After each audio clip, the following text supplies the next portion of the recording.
Hey everyone, Professor Mike here. We're going to do a little video with the yoga ball today. I'm going to go over some basics and some things that I like to do and I've had a lot of fun with over the years. Really good tool, but we're going to start with some simple stuff first. Obviously, you're going to need a little bit of space around you, okay? And that's going to be a safety thing, and also, use of the yoga ball. The flatter the ground is, the better. So if you're going to do this outside, it would be very practical. Doing it in your basement would be great. Having some sort of mats on the floor is going to be very useful as well. So I know that really limits a lot of what some people can do, but when you have something that's a little bit bigger, you're elevated off the floor, you have to keep in mind some of the safety issues involved. So having a matted surface, or at least carpeted, something soft is fine. Something that's an even floor, so you're not getting any divots like in a lawn, would be important. And we don't want any obstacles nearby, like coffee tables, bookcases, things like that, any kind of hard object that you could bounce into.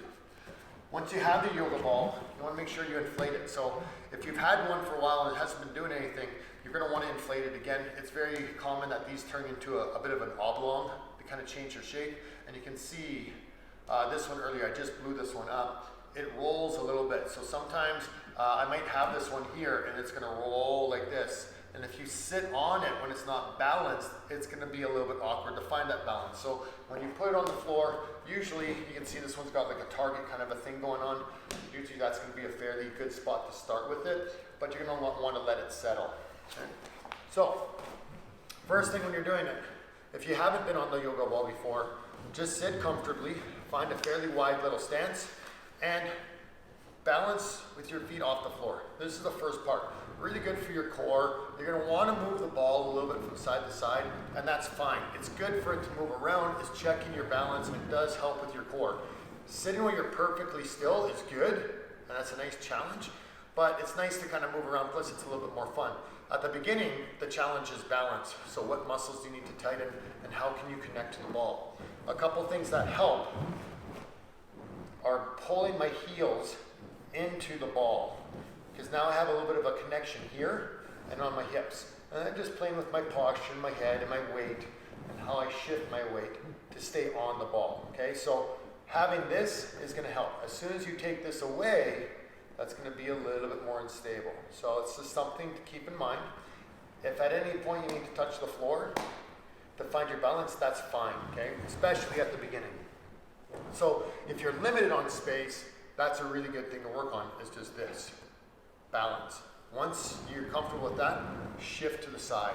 And then try to find your balance while you're leaning, then bring it back. And then shift your weight to the other side and find your balance. Now, you can see I'm leaning on my arm. I went a little bit too far. I'm using my hands to catch, and that's fine. Use your hands, use your forearm, use your body weight to lean and try to balance and find that spot where you need to be, and then try to bring it back.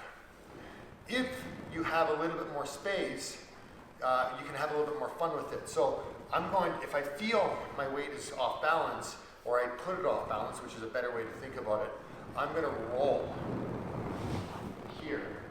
So my feet are wide, my hips are in, and my head is up. I want to know how to disengage with the ball.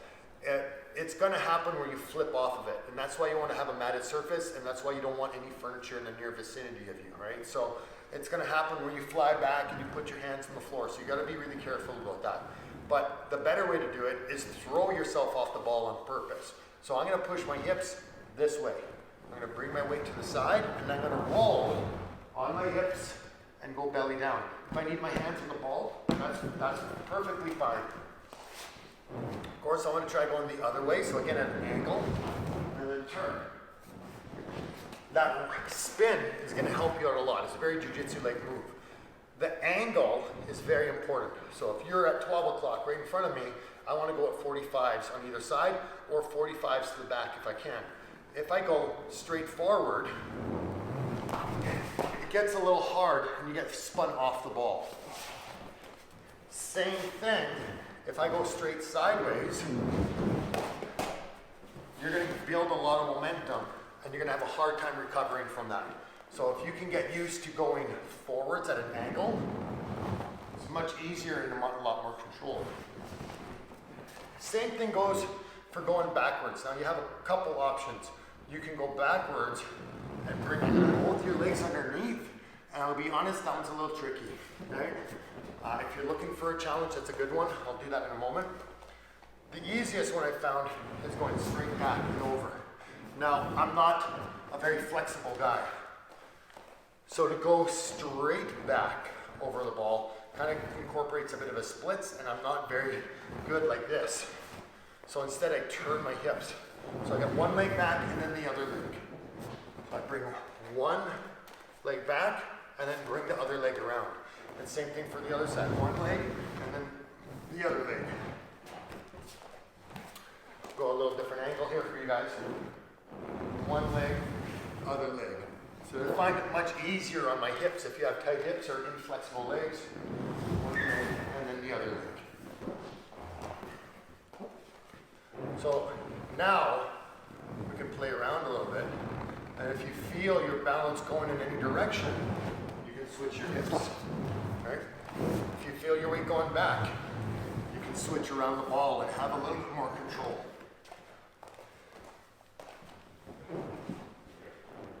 Now here's your challenge. You have 40 seconds to try and not touch your feet on the floor. If you do touch your feet on the floor, your belly has to be on the ball when you do it. So get ready, here we go. Hold it up. If you need to hold on to the ball, that's fine, but small movements do best. Just like when you're driving, you don't want to adjust and make big adjustments. You want to make small, little adjustments. Good, keep moving around.